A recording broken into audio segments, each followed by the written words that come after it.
બપોરના સમય વચ્ચે કોઈ શરણાઈ વગાડતું શેરીમાં નીકળ્યું ત્યારે હું પણ દરવાજો ખોલીને જોવા ગયો.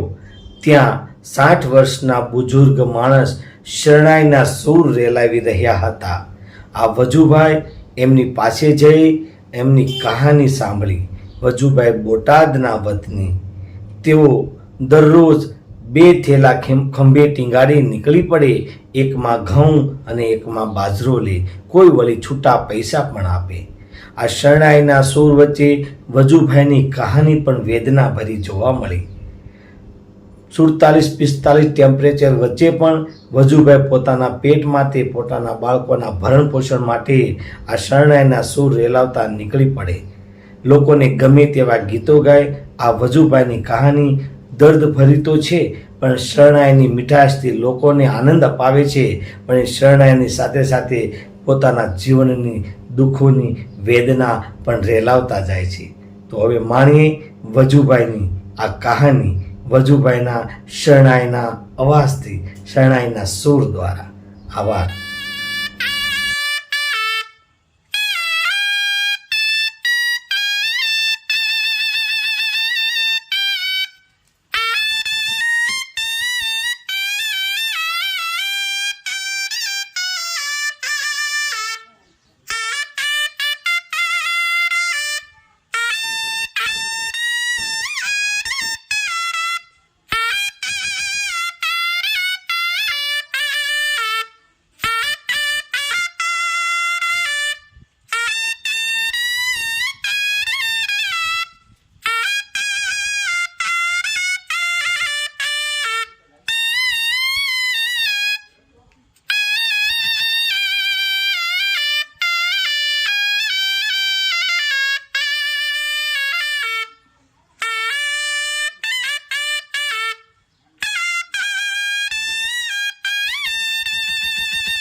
શાબાશ શાબાશ.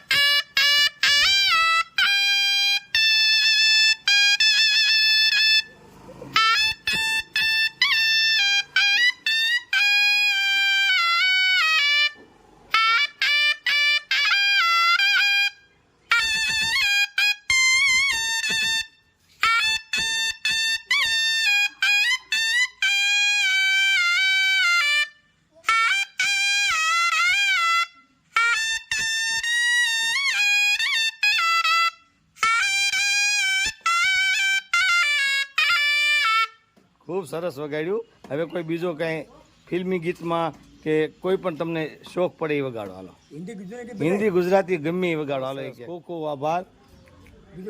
હા હા, લગ્નનું સરસ ગીત વગાડો. એક તમને આવડે છે? સારું વગાડો. એક અમને અમે જાણીતું હોય ને એવું વગાડો. હા, દેશભક્તિ વગાડો. એક લગ્ન ગીત વગાડો. હા,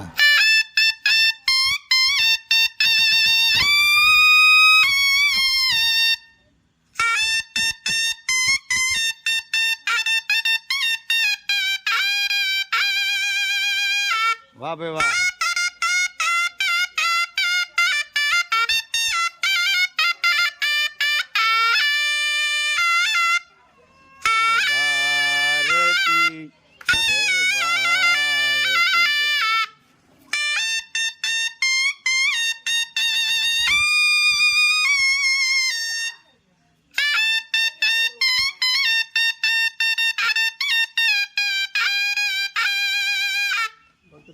ના ના ના ના સર, બરાબર છે.